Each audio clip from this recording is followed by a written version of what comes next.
জাহান্নাম থেকে বাঁচার জন্য আমাকে জাহান্নামের কোনো বদ আমল করা যাবে না। মহান রব্বুল আলামিন সুন্দর করে বলছেন, ফাখালাফা মিন বা'দিহিম খালফুন আদাউস সালাতা ওয়াত্তাবাউশ শাহাওয়াত ফাসাউফা ইয়ালকাউনা গায়্যা ইল্লা মান তাবা ওয়া আমানা ওয়া আমিলা সালিহান فأولئك يدخلون الجنة ولا يظلمون شيئا جربون الله أكبر আল্লাহ রাব্বুল আলামিন কিছু কিছু আয়াত দিয়েছেন, যে আয়াতগুলো দেখলে পরে প্রচন্ড ভয় পেয়ে যাই, মনে হয় আমরা কেউ জান্নাত পাবো না।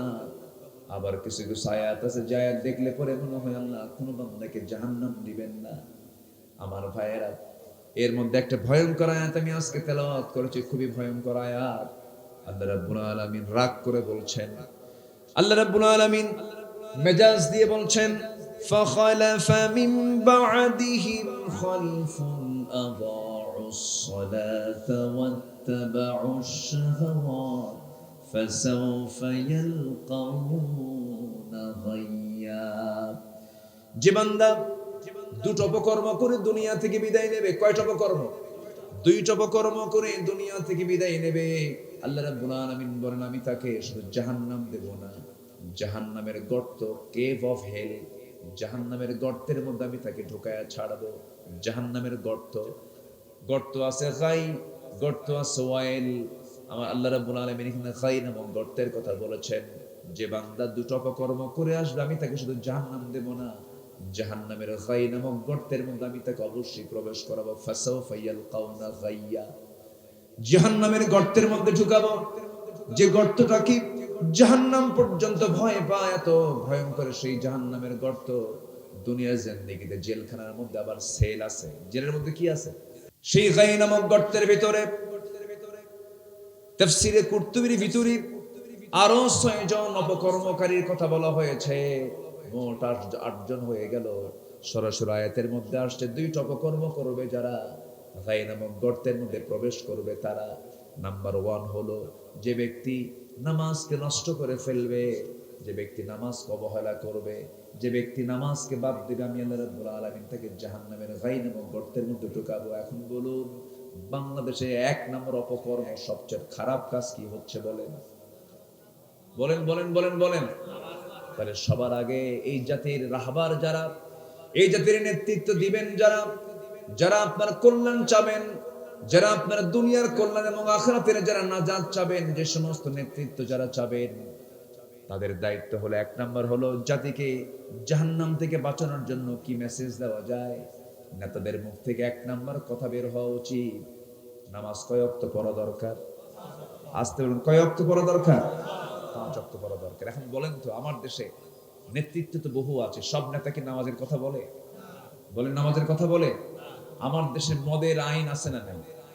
মদের দোকান, মদের ফ্যাক্টরি, মদের লাইসেন্স, বলেন বলেন বলেন। মদের লাইসেন্স চলার নাম কিন্তু আলহাজও আছে, আলহাজ সলিমউদ্দিন মিয়া, কিন্তু লাইসেন্স নিছে কিসের? মদের। হোটেলের মালিক আবাসিক হোটেল চালায়,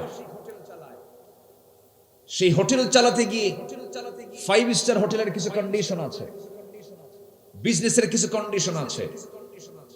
সেই বিজনেস চালাতে গিয়ে আমার দেশে যৌন কর্মীর লাইসেন্স আছে না নাই? বলেন বলেন। বেশ্যাবৃত্তির লাইসেন্স আছে কিনা? আপনি একজন জেনা করছে, আপনি তাকে কি ধরবেন? সে লাইসেন্স দেখায় বলবে I M A sex worker, নিবন্ধিত, আমি আমার নিবন্ধনওয়ালা, আমি একজন যৌন কর্মী, আমাকে ধরবা? তোমাকে মামলা দিয়ে তোমাকে জেলখানায় ঢুকাবে। তাহলে আমার দেশে জেনার লাইসেন্স আছে, মদের লাইসেন্স আছে, শুদ্ধ মনে হয় নাই। আস্তে কর, আপনি সুদখোরকে গালি দিচ্ছেন, ডক্টর ইউনূসকে সুদখোর বলে গালি দেয় সবাই, ঠিক আছে, উনি সুদী ব্যাংকের নির্মাতা, এটাও ঠিক আছে। তো আমাদের দেশের যে রাষ্ট্রীয় ব্যাংক, এগুলো কি সুদের বাইরে? বলেন, সুদের বাইরে নাকি এগুলো? সুদের। তাহলে চোর যদি চোরকে গালি দেয়, তুই তো চোর, কিন্তু আরেক চোর, ও আরেক চোর কিনা বলেন? আরেক চোর। সাবেক প্রধানমন্ত্রী তিনি এক জায়গায় বললেন, সুদখোর ওই ইউনূস, আপনি যাকাত ভিত্তিক অর্থনীতি চালু করতে পারেন না। আপনি যদি যাকাত ভিত্তিক অর্থনীতি চালু করতে পারতেন তাহলে আপনার মুখে এই গালি মানাতো। এই জাতি কেউ বলতে পারবে না আমি সুদের আওতা মুক্ত, কেউ বলতে পারবে না। আপনি রাস্তা দিয়ে এসেছেন মাহফিলে, বামে এসেছেন না ডানে এসেছেন? বলেন বলেন, রাস্তায় চলছেন কোন দিক দিয়ে, ডানে না বামে? আপনি বিশাল বড় দরবারের পীর সাহেব, আপনি বামে যাবেন না, ডান দিয়ে আসবেন। মামলা খাবেন কি খাবেন না? কেন খাবেন? এই দেশের আইন কি, ডানে না বামে? বামে। তাহলে আপনি মানতে চাইলে ইসলাম মানতে পারবেন? পারবেন না। আপনি সুদ খাবেন না, কিন্তু আমার দেশে যদি আপনি বিজনেস করতে যান, সুদের পরোক্ষ সম্পৃক্ততা রাখতেই হবে, বিজনেস করতে পারবেন না। আমার কথা কি বুঝতেছেন? আচ্ছা, জেনা এবং আমার দেশে কেরুয়ান কং দর্শনা, চুয়াডাঙ্গার দর্শনায় কেরুয়ান কং কোম্পানি মদের ফ্যাক্টরি সেখানে আছে, মদ তৈরি হয়েছে। গত বছর কয়েক কোটি টাকা ইনকাম হয়েছে, রাজস্ব সেখান থেকে ইনকাম এসেছে। আমার দেশের টাকার মধ্যে ওই টাকাও ঢুকছে। আমরা খুব ভালো আছি না? আমাদের টাকার মধ্যে কিসের টাকা আছে? মদের টাকা আছে। তাহলে সম্মানিত ভাইয়েরা, এই দেশে যারা নেতৃত্ব দিয়েছেন আজ পর্যন্ত 54 বছরে, কেউ নামাজের কথা বলেননি। যারা দেশের ক্ষমতায় যারা ছিলেন, অনেক আইন পাশ করেছেন, নামাজের আইন কেউ পাশ করেনি। অনেক আইন পাশ করেছেন, যাকাতের আইন তারা পাশ করেন নাই। কিন্তু তারা কি অমুসলিম না মুসলিম?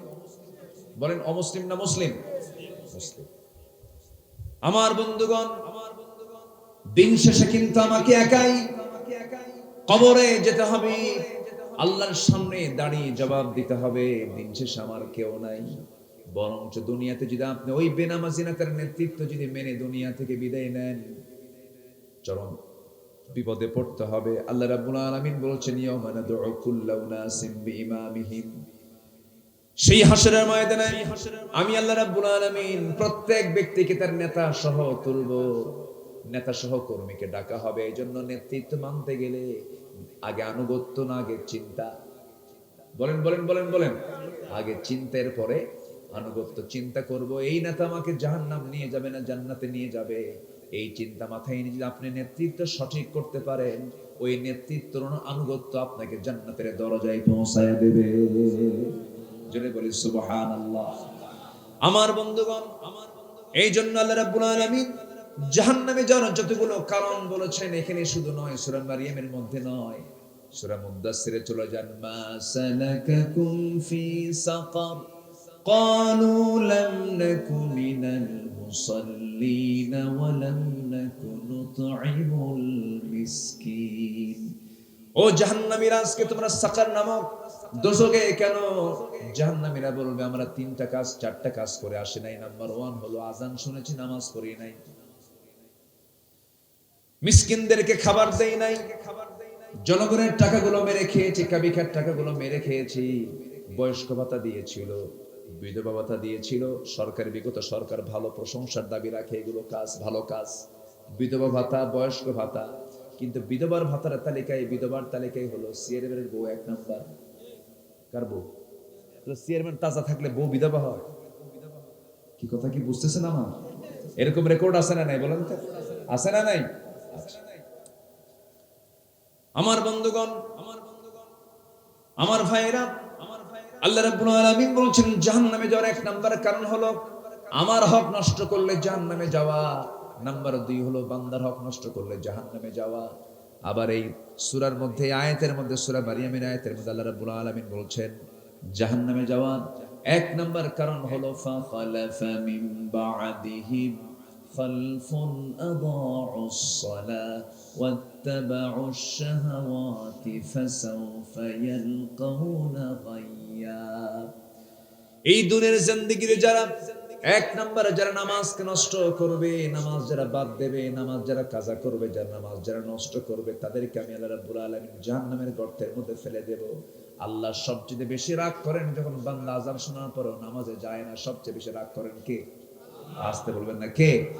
এই দেশে মাত্র 5% লোক নামাজ পড়ে। কয় পার্সেন্ট? 5% লোক নামাজের, বাকি 95% লোক নামাজই পড়ে না। নামাজের কোনো খবরই নাই, কোরআনটাও সহি করে পড়তে পারে না।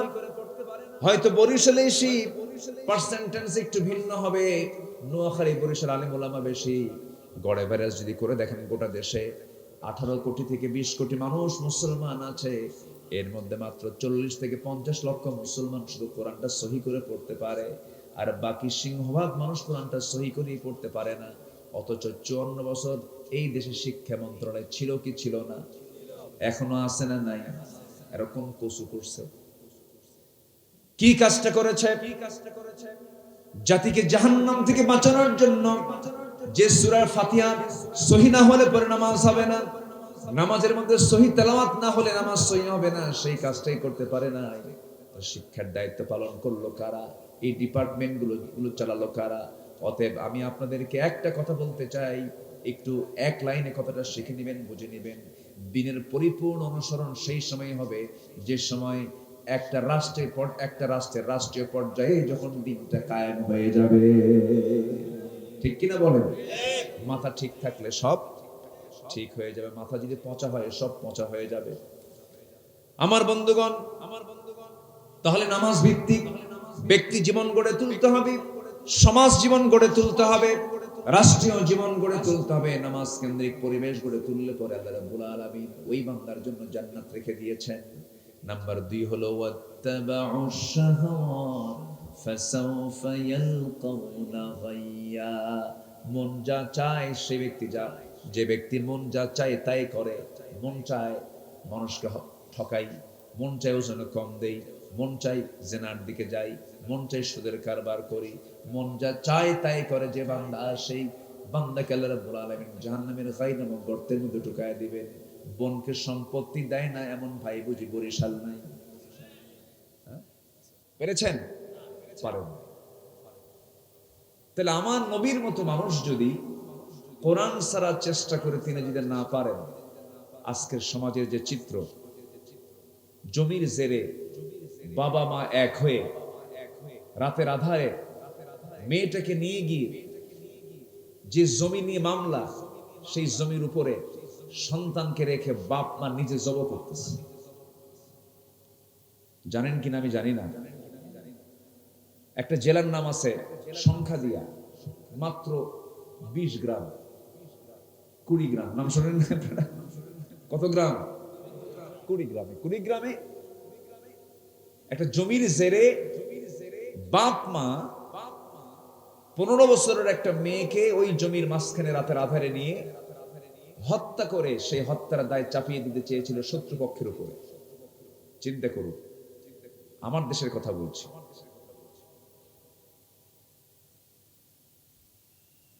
প্রদীপ মেজর সিনহাকে হত্যা করলো, শুধু একজনকে হত্যা করেনি। যেদিন সে খুন করত সে আনন্দ উল্লাস করত। আচ্ছা, মরা লাশ ডিপ ফ্রিজে পড়ে আছে, সেখানে একটা মৃত লাশের সঙ্গে জিনার কাজ করা হচ্ছে। 3 বছরের শিশুকে ধর্ষণ করা হচ্ছে, লাশ কবরে রাখা হয়েছে, সেখান থেকে তুলে ধর্ষণ করা হচ্ছে। এটা কি আমাদের দেশের ভিতরের কথা বলছি না বাইরের কথা বলছি? ভিতরের কথা বলছি কিন্তু। আচ্ছা, ওইদিকে বাবাকে ফেসবুক লাইভে এসে খুন করে বলতেছে আমার বাবা আমাকে ধর্ষণ করেছে।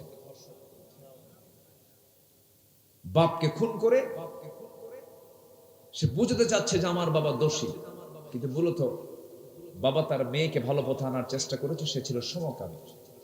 এই যে প্রত্যেকটা জায়গায় চরম যেটা সংকট সৃষ্টি হয়ে আছে, এটার মূল কারণ হলো আজকের সমাজে চলছে ইসলামের নেতৃত্ব না অনিসলামের নেতৃত্ব, কোরআনের নেতৃত্ব না গায়রে কোরআনের নেতৃত্ব, গায়রে কোরআন, কোরআন ছাড়া নেতৃত্ব, অনিসলামী নেতৃত্বের ফলাফল হচ্ছে এটা।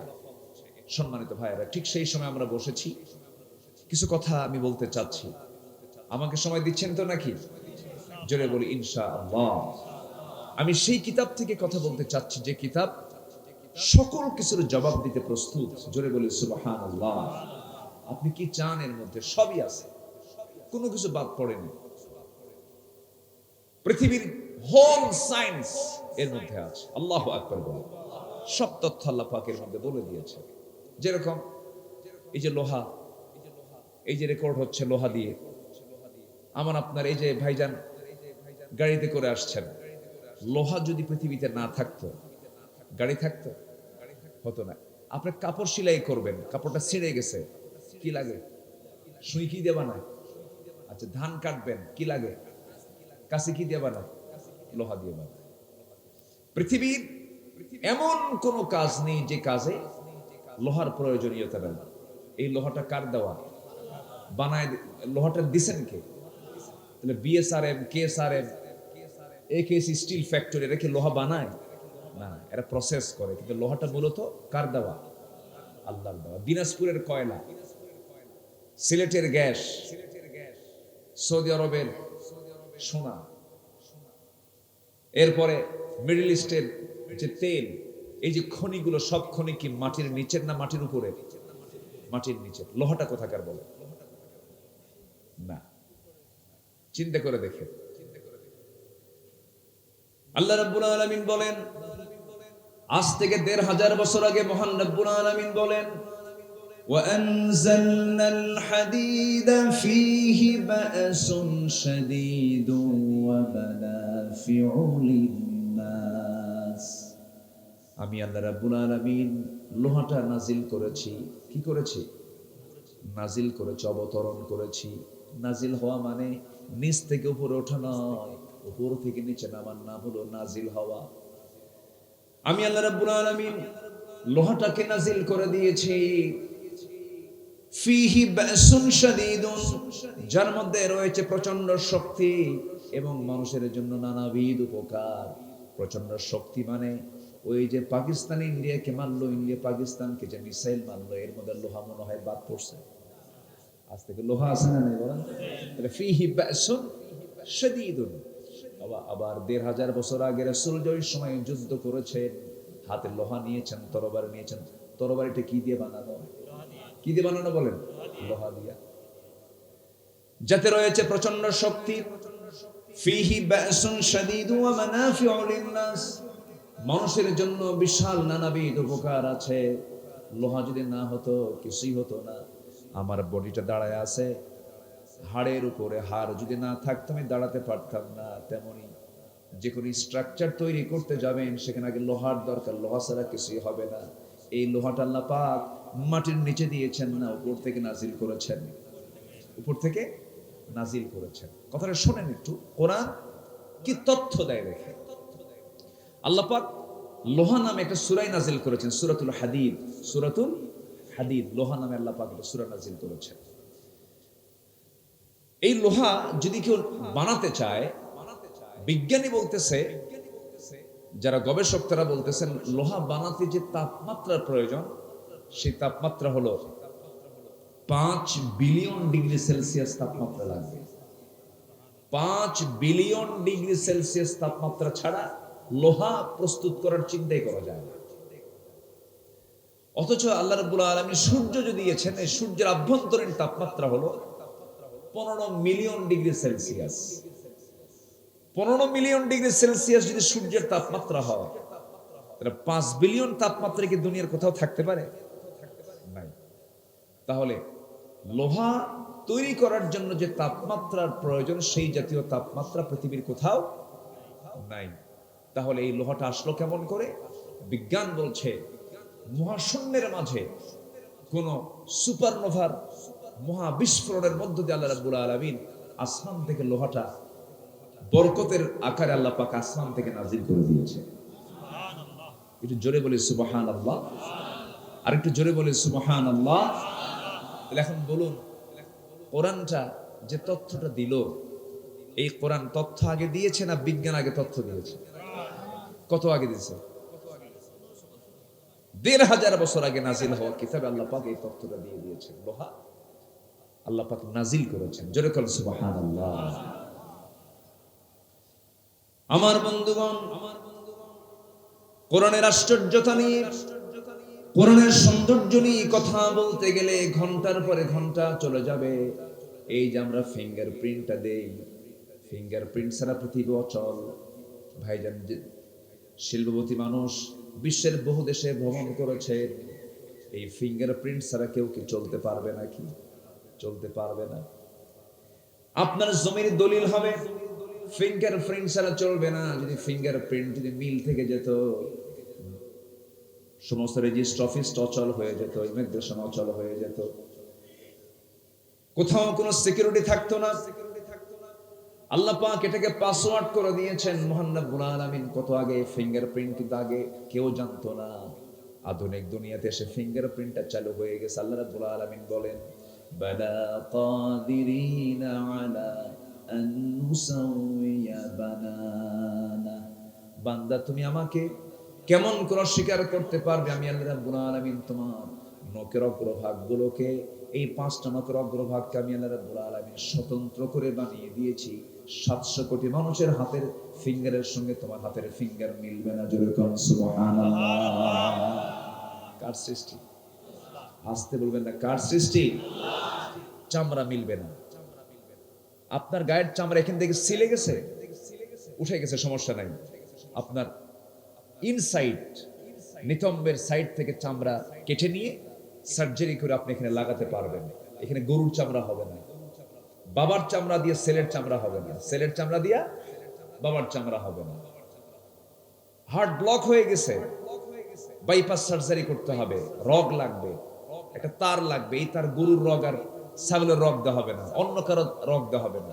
আপনার পায়ের নিচে, পায়ের নিচের দিকে, পায়ের দিকে আল্লাহ পাক এক্সট্রা করে লম্বা কিছু তার আল্লাহ পাক এক্সট্রা রেখে দিয়েছে। তাহলে আগে বুক ফাড়ে না আগে পা ফাড়ে? আগে পাটা ফেড়ে রগটা বের করে নিয়ে এরপর বাইপাস সার্জারি করে আল্লাহ পাক আপনাকে ডাক্তারের মাধ্যমে সুস্থ করে রেখে দিয়েছে। যেরকম সুবহানাল্লাহ। সারা লোকে আস্তে কর, কে সারালেন? আল্লাহ। কোন দিকে যাবেন আপনি? শুধু মানুষ না, প্রত্যেকটা প্রাণীর সিকিউরিটি আল্লাহ পাক নিশ্চিত করে দিয়েছেন। আপনি যেন অবাক হয়ে যাবেন। জেব্রা একটা প্রাণী আছে, জেব্রা দেখছেন না? জেব্রার শরীরটার কালার কি? ডোরা কাটা, সাদা কালো, তাই না? দেখেন না আপনারা জেব্রা? হ্যাঁ, ডোরা কাটা। জেব্রার গায়ের যে ডোরা কাটার দাগ, এটা আশ্চর্যের বিষয় হলো এই ডোরা কাটার দাগটা ফিঙ্গারপ্রিন্টের মতো, এই যে নখের ফিঙ্গারের মতো নিখুঁত করে বানিয়ে দিয়েছেন। পৃথিবীর কোন জেব্রার এই যে ডিজাইনটা, একটার সাথে আরেকটার কোনো মিল নেই। যেরকম সুবহানাল্লাহ, মানে কোনো মিল পাবেন না। এবং এই ডোরা কাটা দাগ দেখি শত্রু বিভ্রান্ত হয়ে যায়। মানে তাকে যদি কেউ অ্যাটাক করতে আসে, কোনো হিংস্র প্রাণী, চোখে একটা ঝাপসা লেগে যায় যে সে আক্রমণ করার আগে সে এমন ভাবে প্রস্তুত করে, দেখার আগে সে দৌড় মেরে চলে যায়। আল্লাহু আকবার। সম্মানিত ভাইরা, এবং এরকম করে যত প্রাণী আছে সমস্ত প্রাণী কুলকে আল্লাহ রাব্বুল আলামিন নিখুঁত করে এবং তার লাইফ সিকিউরিটি নিশ্চিত করে আল্লাহ পাক বানিয়েছেন। একটা মাছি কোথাও যখন পড়ে, এই যে একটা মাছি যখন পড়ে, আমাদের চোখ হলো 2টা, মাছির চোখ হলো 3টা। একটা সামনে মুভিং আই। আবার যখন সে পড়ে কোথাও, তখন সে শুধু বসে না, তখন 2 দিকের 2টা অ্যান্টিনা আছে, অ্যান্টিনার উপরের দিকে খাড়া করে রাখে। যদি কোনো হামলা আসে তখন অ্যান্টিনা সিগন্যাল দেয়, একটা হামলা আসছে, তাড়াতাড়ি এখান থেকে উঠ। সুবহানাল্লাহ বলবেন না? জোরে বলি সুবহানাল্লাহ। এই জন্য আমার আল্লাহর পরিচয়টা কি শুধু তিনি মানুষের রব, মুসলমানের রব? তিনি সবার রব। আল্লাহ তার পরিচয় দিতে নিয়ে শুধু মানুষের রবের পরিচয় দেন নাই, শুধু মুসলমানের রবের পরিচয় দেন নাই। যারা পারেন ছোট মিনা আমার সঙ্গে বলুন, আলহামদুলিল্লাহি রাব্বিল আলামিন, আর রহমানির রহিম, মালিকি ইয়াউমিদ্দিন, ইয়্যাকা না'বুদু ওয়া ইয়্যাকা নাস্তাঈন, اهدنا الصراط المستقيم صراط الذين أنعمت عليهم غير المغضوب عليهم ولا الضالين এরপরে একটু জোরে বলেন আমিন আর একটু জোরে বলেন আমিন এই আমিন নামাজে আসতে না জোরে বলেন জোরে বলার লোক আছে না নাই আসতে বলে জোরে বলার লোক আসতে কি আছে না নাই বলেন তো আছে মক্কা মদিনায় আসতে হয় না জোরে হয় বলেন জোরে হয় তাহলে মক্কা মদিনায় কিন্তু জোরে হয় আপনি আসতে বলেন আমার দেশেও কিছু কিছু লোক আছে জোরে বলে আবার কেউ আসতে বলে এখন বলেন তো এটা নিয়ে কি মারামারি করা যাবে যদি কেউ আমিন নাও বলে তাও নামাজ হবে তাহলে যে আমিন না বললেও নামাজ হয় সে আমিন আসতে বলুক আর জোরে বলুক এটা নিয়ে আমাদের ঘুতাঘুতি করার কোনো দরকার কিন্তু আমাদের ঘুতাঘুতি লাগে কি নিয়ে এগুলো নিয়ে আমরা পিছিয়ে যাওয়ার পিছনে এটা একটা অন্যতম কারণ আনা খায়রুম মিনহু আমি তার চাইতে উত্তম কেউ বলে বুকে হাত বাঁধা যাবে না কেউ বলে নাভিতে হাত বাঁধা যাবে না এটা নাজায়েজ বুকেও নাজায়েজ নাভিতেও নাজায়েজ আর সলিমুদ্দি নামাজে দাঁড়ায় চিন্তা করলো বুকেও হাত বাঁধা যাবে না নাভিতেও হাত বাঁধা যাবে না দুটোই তো নাজায়েজ বলে ফেলে আর হাতটা রাখি কোথায় আল্লাহু আকবার কপালে ফতুয়ার ঠেলায় হাত চলে গেছে কোথায় কপাল তাহলে এই জাতীয় ফতুয়া থেকে আমাদের অবশ্যই দূরে থাকার দরকার আছে না নাই আমার দেশের সন্ত্রাস কয়েক প্রকারের মধ্যে একটা হচ্ছে ফতুয়া সন্ত্রাস আমি এটাকে ফতুয়া সন্ত্রাস নাম দিয়েছি পিছিয়ে যাওয়ার পিছনে এটা একটা অন্যতম কারণ আপনি জানেন আমরা এমন একটি সিচুয়েশন আমরা পার করছি জাতির এই সময়ে যদি বৃহৎ ইসলামী শক্তি যদি একটা প্ল্যাটফর্মে আসতো আগামীর দিন আমরা ইসলামের দিন খুঁজে পেয়ে যেতাম কিন্তু ব্রিটিশদের ষড়যন্ত্র যুগ যুগ ধরে এই দেশে তাদের প্ল্যান হচ্ছে একটাই সেটা হলো ইসলামিক যে ঐক্য ইসলামিক যে ইউনিটি ইসলামের যে একটা প্ল্যাটফর্ম এদেরকে এক প্ল্যাটফর্মে দাঁড়াতে দেওয়া যাবে না এটা হচ্ছে তাদের চেষ্টা সম্মানিত ভাইয়েরা বরিশালে আলেম ওলামার উপস্থিতি বেশি আলেম ওলামার এলাকা হলো বরিশাল আপনাদের সন্তান হচ্ছেন কে জানেন বিশ্বনন্দিত আলেমে দ্বীন মজলুম শহীদ আল্লামা দেলোয়ার হোসেন সাইদ রাহিমাহুল্লাহ কি কোন অঞ্চলের সন্তান বলেন বলেন বলেন বলেন বরিশাল এরকম করে যদি আপনি খুঁজতে যান এদেশের শীর্ষস্থানীয় আলেম যারা একটা বিশাল অংশ এই বরিশাল নেতৃত্ব দিচ্ছে সম্মানিত ভাইয়েরা আপনারা একটু খাস করে দোয়া করেন আল্লাহ যেন এই জাতির নেতৃত্ব দেওয়ার জন্য আল্লাহ যেন আলেমদেরকে ইসলামী শক্তিকে আল্লাহ পাক যেন একটা প্ল্যাটফর্মে আসার তৌফিক দান করেন আমার প্রত্যেকটি দোয়াই জানেন আমার এই দোয়াটা বাদ যাচ্ছে না ইদানিং আরো বেশি আল্লাহকে বলি আল্লাহ তুমি আমাদের জন্য সহজ করে দাও আমাদের যোগ্যতা নাই তোমার দিন যেন বিজয়ী হয় এর জন্য তুমি আমাদের একটা সুন্দর একটা প্ল্যাটফর্ম দিয়ে দাও এটা আমার মনের চাওয়া আপনাদের চাওয়া আছে কিনা বলেন সবার চাওয়া আছে তো ইনশাআল্লাহ একটা দুইটা রক্ত যায়নি বহু রক্ত গিয়েছে আল্লামা সাইদির কোনো দোষ ছিল না দোষ ছিল একটাই তিনি প্রচন্ড মুশরিকদের বিরোধী ছিলেন পার্শ্ববর্তী দেশের ষড়যন্ত্র যারা করেছে এই ষড়যন্ত্রকারীদের বিরুদ্ধে বলিষ্ঠ কণ্ঠস্বর ছিলেন হচ্ছে আল্লামা সাইদ রাহিমাহুল্লাহ যার হাতে সহস্র বিধর্মী কালেমা পড়ে মুসলমান হয়েছে তাকে ধর্মান্তরিত করার অভিযোগে অভিযুক্ত করে বিভিন্নভাবে প্যাঁচমুচ লাগায়া রাষ্ট্রীয় সন্ত্রাসের মধ্য দিয়ে শেষ পর্যন্ত ফাঁসির সাহস না পেয়ে জেলখানা থেকে হসপিটালে নিয়ে চিকিৎসার নাম করে তাকে পরিকল্পিতভাবে নাটক তৈরি করে বিষ প্রয়োগে হত্যা করা হয়েছে। 1 বছর আল্লাহ পাক পার করতে দেননি। 14 আগস্ট 2023 সাল, 5 আগস্ট 2024 সালে কেউ বাংলাদেশে আর না। সব মামু বাড়ি কোথায় গেছে? মামু বাড়ি দিল্লি চলে গেছে। আলেমদের রক্ত বড় বিষাক্ত। আলেমদের রক্ত নিয়ে যারাই খেলবে তারাই ইতিহাসে আস্থা করে নিক্ষিপ্ত হবে। এটাই বাস্তবতা, এটাই বাস্তবতা, এটাই মহাসত্য। ঠিক কিনা বলে? কেউ আছে এখন? কেউ তো নেই। কি তাদের বাহুবল, কি তাদের পাওয়ার, কি তাদের শক্তি।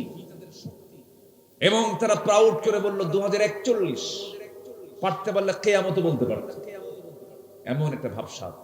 না, অহংকার দেখানো যাবে না। ছেলেগুলো বলল যে আমাদের কোটা সংস্কার নয়, কোটা বাতিল করেন, মেধার ভিত্তিতে যাচাই করে চাকরির ব্যবস্থা করেন। ন্যায্য একটা যৌক্তিক দাবি তাদের। তারা বলল যে আমাদের কোটা বাতিল করতে হবে, মেধা যাচাই করেন। জবাবে বলে ফেললেন অহংকার বসে, রাজাকারের নাতিপুতিরা চাকরি পাবে। এটা কি বিনয়ের কথা না অহংকারের কথা? বিনয় না অহংকার? এই দেশ কি কারো না সবার? এই দেশ কি কারো বাপের, কোন স্বামীর, কোন নেতার? এই দেশ কাদের? সবার দেশ, সবার অধিকার আছে। আল্লাহ পাক অহংকারকে চূর্ণ করে দেন। আল্লাহ আছেন না নাই? আসতে বলবেন না, আছেন না নাই? আল্লাহ ছিলেন, আছেন, থাকবেন। আমরা সব ছাড়বো, আল্লাহকে ছাড়া যাবে। আমরা আল্লাহকে নিয়ে থাকতে চাই। জোরে বলি ইনশাআল্লাহ। আমাকে সৃষ্টি করেছেন কে? আমি আসছি কার কাছ থেকে? আমি চলে যাব কার কাছে? অতএব সব ছাড়বো। কাকে ছাড়বো না? আল্লাহকে ছাড়বো না। সব দল ছাড়বো। কার দল ছাড়বো না? কার দল ছাড়বো না? কিন্তু আমার দেশে 10 টাকা পাইলে আল্লাহর দল ছেড়ে দেয়। আছে না নাই? 10 টাকা পাইলে ঈমান বিক্রি করে ফেলে। আছে না নাই? আচ্ছা, এটা করা যাবে না। আসেন, আমরা জাহান্নাম থেকে বাঁচতে চাই। জাহান্নাম থেকে বাঁচার জন্য কি করণীয়, কি কাজ? আমরা নির্দিষ্ট, আমি যে আয়াত থেকে তেলাওয়াত করেছি সেখানে আমি চলে যাচ্ছি। আমরা সে আয়াতকে একটু রিসার্চ করে, একটু আলোচনা করে, একটু ব্যাখ্যা করে আমরা শেষ করে দেবো আস্তে আস্তে। জোরে বলি ইনশাআল্লাহ। আমি আসছি এমন এলাকায় মাহফিল করতে যে এলাকার মানুষগুলো সবাই আলেম ওলামা। আমি তো ভাঙ্গাচোরা মানুষ। আমার আগে যে দুজন বক্তব্য রাখলেন, আমার আগের যে দুজন বক্তব্য রেখেছেন, আমার পূর্বে এক মাদ্রাসার তিনি প্রিন্সিপাল, আমার আবু বকর ভাই, না জি, আমার আবু বকর ভাই। এরপরে মুফতি সাইদুল ইসলাম। এই দুজন তারা হচ্ছে বাহরুল উলুম, জ্ঞানের দরিয়া, অনেক বড় মাপের তারা আলেম। এবং আমি, আমার ডান বামে যারা বসে আছেন অনেক আলেম ওলামা বসে আছেন। এই ভাঙ্গাচোরা কিছু কথা বলতে চাচ্ছে। আমাকে সময় দিচ্ছেন তো নাকি? ইনশাআল্লাহ। আমাদের চ্যালেঞ্জ হলো জান্নাতে যাওয়া, জাহান্নাম থেকে বাঁচার চেষ্টা করা। আমরা কি জাহান্নাম যেতে চাই না জান্নাত যেতে চাই? বলেন কোথায় যেতে চাই? জান্নাত। জান্নাত থেকে এসেছি, আবার কোথায় যাব? আমাদের বাপের ভিটা কোথায়? অনেকে মনে হয় টেনশন। তো শয়তান চলে গেছে একদম জান্নাতের মধ্যে। শয়তান মনে হয় পটুয়াখালী চেনে না। চেনে কিনা বলেন? পটুয়াখালী আসে? পটুয়াখালী চেনে? চেনে। পটুয়াখালী শয়তান চেনে। পটুয়াখালীর প্রত্যেকটা গ্রাম চেনে, প্রত্যেকটা ঘর চেনে, প্রত্যেকটা ব্যক্তিকে চেনে শয়তান। আমার রাসূল বলেন প্রত্যেকটা বান্দার কাছে শেষ রাতে শয়তান চলে আসে। শেষ রাত্রিতে এসে শয়তান ওই বান্দার পাশে বসে বান্দার মাথায় হাত দিয়ে বলে, আলাইকা লাইলুন তাবিল, আলাইকা লাইলুন তাবিল, তোমার রাত অনেক লম্বা, ঘুমাও ঘুমাও। আলাইকা লাইলুন তাবিল, এই ওয়াজটা করে দেয় শয়তান। কে করে? শয়তান। আলাইকা লাইলুন তাবিল, ঘুমাও ঘুমাও। আমার রাসূল বলেন সেই সময় শয়তান করে কি, ওই বান্দার কাছে এসে মোট 3টা গিট মারে। কয়টা গিট মারে? 3টা গিট মারে। গিট মারা বোঝেন তো? মানে কি কি গিট কি বলে? কি বলেন? এটা কি বলে? এলাকায় কি বলে? গিটি বলে, মাশাআল্লাহ, তাহলে তো ভাষা মিলে গেছে, বলি আলহামদুলিল্লাহ। আপনাদের ভাষা তো সুন্দর, আপনাদের ভাষা অনেক সুন্দর, মিষ্টি ভাষা, বোঝা যায়, বলি আলহামদুলিল্লাহ। ভাষা তো মানে বোঝার জন্যই তো ভাষা, মনের কথা বোঝার জন্যই তো আল্লাহ পাক ভাষা দিয়েছেন। এখন কেউ একটু টানে কম, কেউ একটু টানে বেশি। বাংলা তো উৎপত্তি হয়েছে হলো নদিয়া থেকে, নদিয়ার আশেপাশে যে ভাষাগুলো, যশোর, এরপরে বরিশাল দিয়ে যশোর যাওয়া যায়, বরিশাল কি বলে, যশোর, সাতক্ষীরা, তারপরে চুয়াডাঙ্গা, মেহেরপুর, এই দিকের বাংলা ভাষাগুলো একটু বেশি সহি, ওরা সুন্দর করে কথা বলতে পারে। কুষ্টিয়াতে এসে একটু প্যাঁচ লাগছে, ফরিদপুরে এসে আরেকটু প্যাঁচ লাগছে, তার বরিশালে এসে একটু টান বেশি হয়েছে হালকা, নোয়াখালীতে তেমন সমস্যা নেই, আছে সমস্যা আছে। এতে পাশেই তো ভোলা, আপনাদের এই ভোলার চরফেশান, লালমোহন, ওটাও কিন্তু লক্ষ্মীপুরি স্টাইলের ভাষা, আর আর লাগে লাগে আইয়ে, বুঝছেন নি কেন, এরকম একটা টান টুন মারে ওরা। এরপরে চিটাগাং তো কোনো কথাই নেই, ওরা ব্যবসায়ী মানুষ, লম্বা করে কথা বলার সময় নেই তাদের, সব শর্টে মারে। আমার পাশে এসে বসুন, এত সময় দাও, ইক্কা পড়ি, শেষ, একদম শর্টে মেরে দেয়। সিলেট তো ওটাও জটিল ভাষা, বোঝার কোনো কায়দা নাই। ওইদিকে আবার ময়মনসিংহের ভাষাটা একটু বেশি টান মারে এই এলাকায়, তারপরে কিছু কিছু এলাকায় একটু টান থাকে, এটা মধ্যে তবাই একটু টান থাকে একালিক পরিমাণ। কিন্তু ময়মনসিংহ, জামালপুরের লোকের আবার মধ্যে মুত্তাসিল পর্যন্ত টানে, 3 আলিফ 4 আলিফ পরিমাণ টানে। বোন আপনি কেমন তাইসুন যাইবেন, মানে ওরা 2-3 আলিফ পরিমাণ টানে। এই যে ভাষাগুলো কে দিয়েছেন বলেন তো, আজ তো কে দিয়েছেন? লক্ষ্মীপুরের ভাষার মধ্যে গহনা হলো কেন, যে ভাত খাবেন কেন, যাবেন কেন, হুজুর দোয়া করবেন যে, খাবেন যে, যাবেন যে, এরকম টান। রংপুরের মানুষের কথা শেষে বাহে, কুটি যাস বাহে, বাহে বুঝলি বুঝতে হবে এটা কোথায়, রংপুর। রাজশাহীতে কি করছো গো, ভাত খেয়েছো গো, এই গো শব্দ আসলে তখন কি জেলা, রাজশাহী জেলা। এগুলো হচ্ছে প্রত্যেকটা ভাষার গহনা। এইদিকে আপনাদের ভাষার মধ্যে অনেক সৌন্দর্য আছে, আমি শুনি তো ভালো লাগে। মনু আছে না, একটু টান আছে না, মনু কি সুন্দর একটা একটা মজার একটা টান আপনারা দিয়ে ফেলেন, আলহামদুলিল্লাহ বলেন। কিন্তু যখন আল্লাহর কালাম নিয়ে যখন নামাজে দাঁড়ায়, তখন কি আর মনু আর যে আর কেন আছে? সব জিব্বা দুই রকম না একরকম, দুই রকম না একরকম, একরকম। বাংলাদেশের হাজি হজ করতে গেছে, বুড়া মানুষ, 1.5 মাস একটানা থেকে দেশে ফেরার পর বন্ধু জিজ্ঞাসা করছে, হজ কেমন করলা বন্ধু? এমন দেশে গেছিলাম সব জায়গায় শুধু আরবি, আমার কথা কেউ বোঝে না, শুধু 2 জায়গায় বাংলা পাইছি। কোথায় কোথায় পাইছো? মুয়াজ্জিন যখন আজান দিল, ইমাম যখন নামাজ সূরা ফাতিহা পড়ল, সূরা ফাতিহা যখন কইলো, তখন আমার কাছে মনে হলো এটা বাংলা। জোরে বলেন সুবহানাল্লাহ। এত সহজ কে করে দিয়েছেন? আল্লাহ করে দিয়েছেন। তাহলে গিটটাকে কি বলে এলাকায়? গিটটাই বলে। আচ্ছা, শয়তান 3টা গিট মেরে দেয়, শয়তান 3টা গিট মেরে চলে যায়। রাসূল বলেন, ও সাহাবীরা শুনে রাখো, ওই শয়তানের বেঁধে দেওয়া শেষ রাত্রিতে যে 3টা গিট মেরে দেয়, সেই 3টা গিট যদি কেউ ছুটাতে চাও, 3টা আমল করতে হবে। আজান শোনার সঙ্গে সঙ্গে যদি কোনো বান্দা সেই সময় নিজের পিঠটা বিছানা থেকে সরায় নিয়ে যদি বসে পড়তে পারে, উঠতে পারে, একটা গিট ছুটে গেল। নাম্বার 2 গিট ছুটে যাবে হলো সুন্দর করে যদি ওই বান্দা ওযু বানায় নেয়, 2 নাম্বার গিটটাও ছুটে যাবে। ওযু বানায় নিয়ে যদি ওই বান্দা যদি কদমে কদমে হেঁটে হেঁটে যদি মসজিদের দিকে চলে এসে যদি ফজরের 2 রাকাত ফরজ নামাজটা শেষ করে ফেলে, শয়তানের 3টা গিট ছুটে গেল।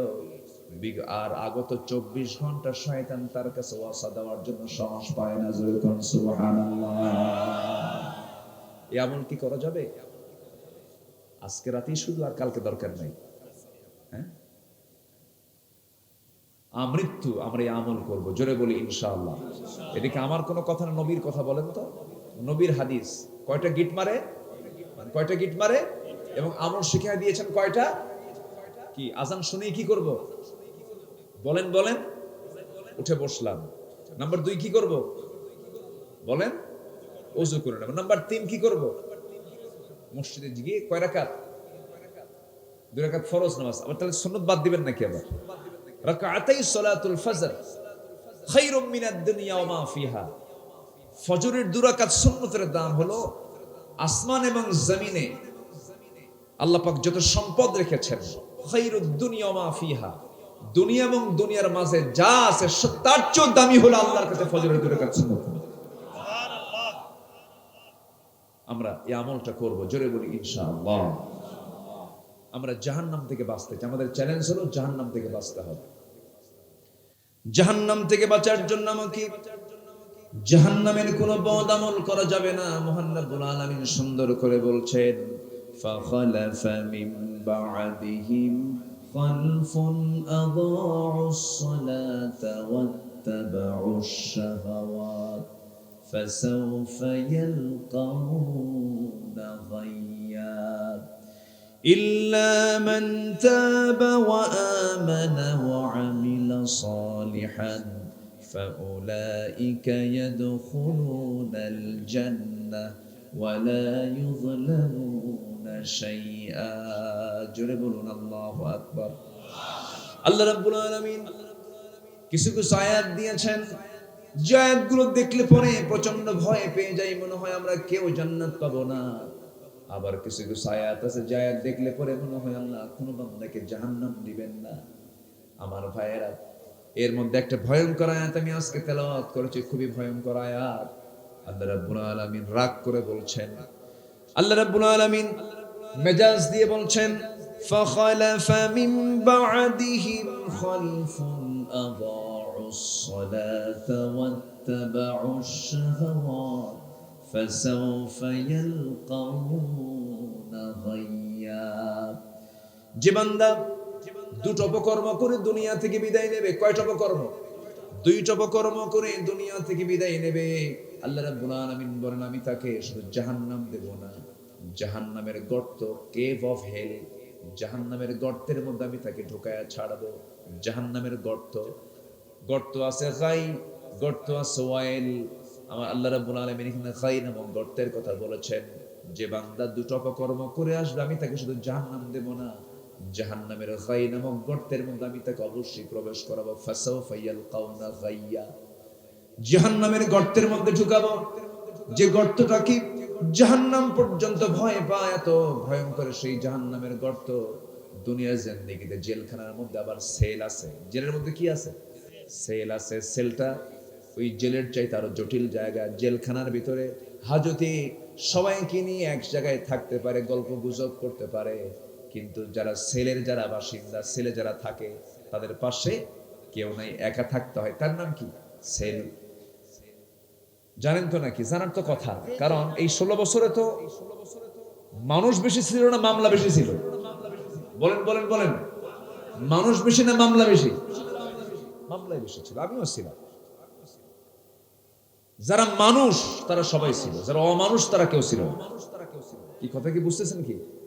যারা মানুষ ছিল, যারা প্রতিবাদী ছিল এই 16 বছর, তারা মোটামুটি জেলখানা তাদের হয়ে গেছে।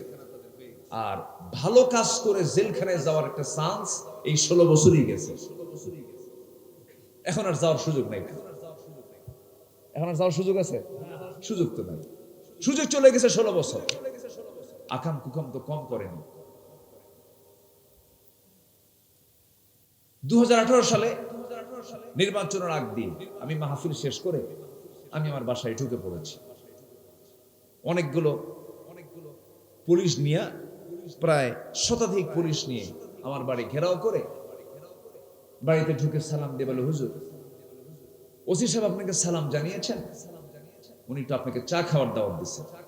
তো বললাম, রাতের বেলা আমাকে ধরতে আসলেন, এতগুলো পুলিশ নিয়ে চা খাওয়ার দাওয়াত? চলো বসলাম।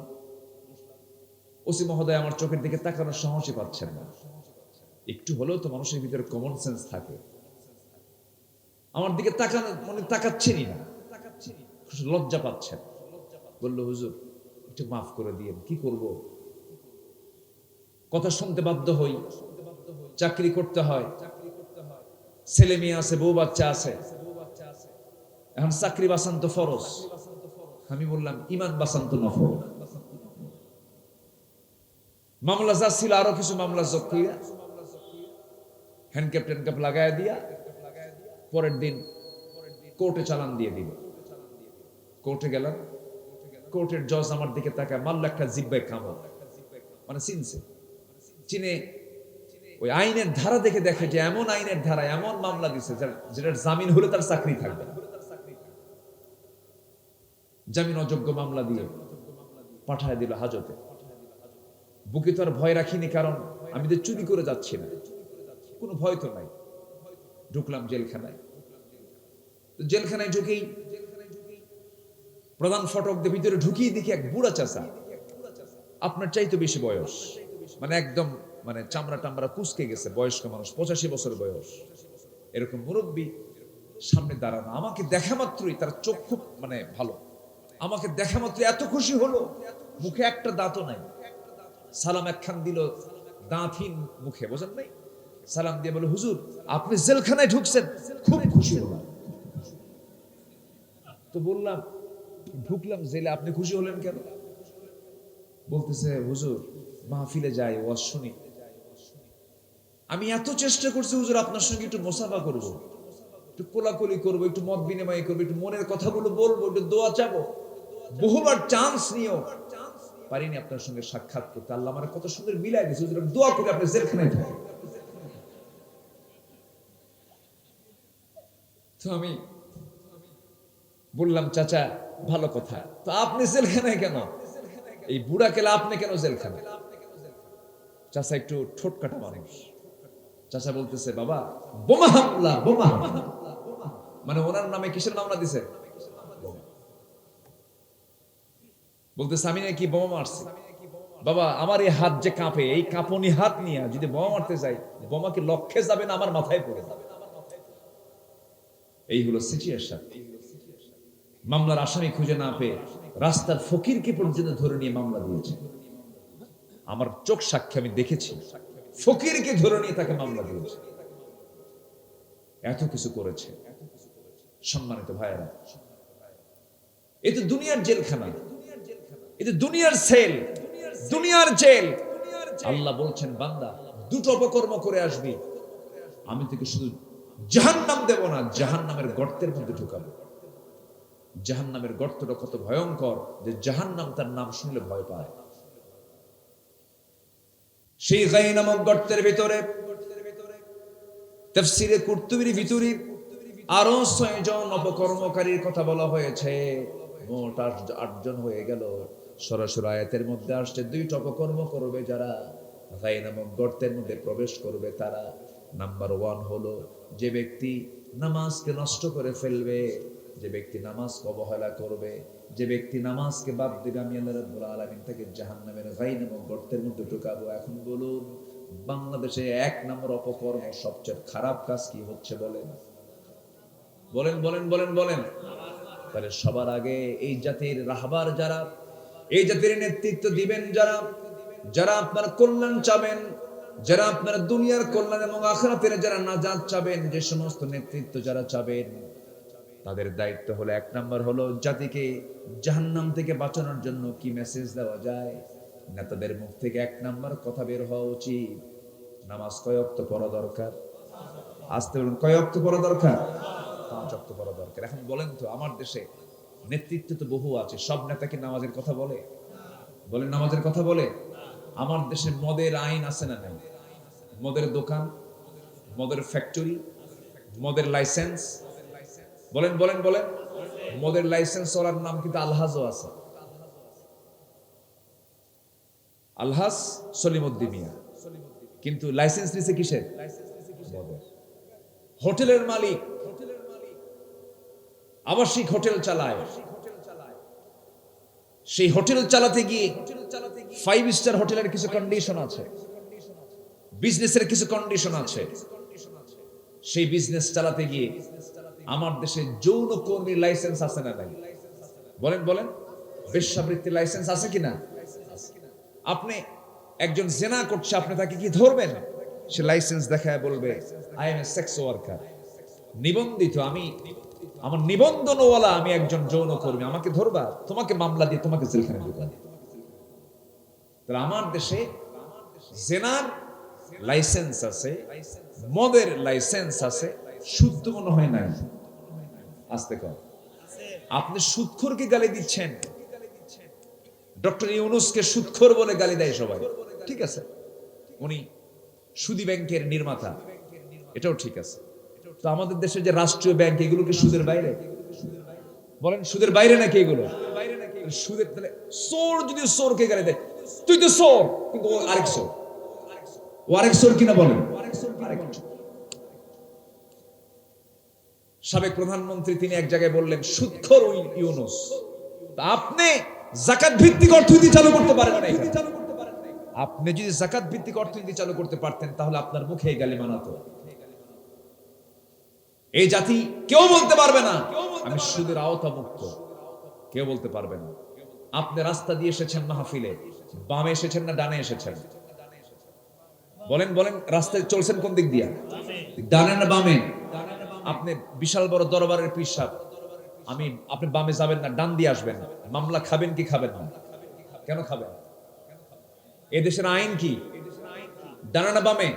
তাহলে আপনি মানতে চাইলে ইসলাম মানতে পারবেন? পারবেন না। আপনি সুদ খাবেন না, কিন্তু আমার দেশে যদি আপনি বিজনেস করতে যান, সুদের পরোক্ষ সম্পৃক্ততা রাখতেই হবে, বিজনেস করতে পারবেন না। আমার কথা কি বুঝতেছেন?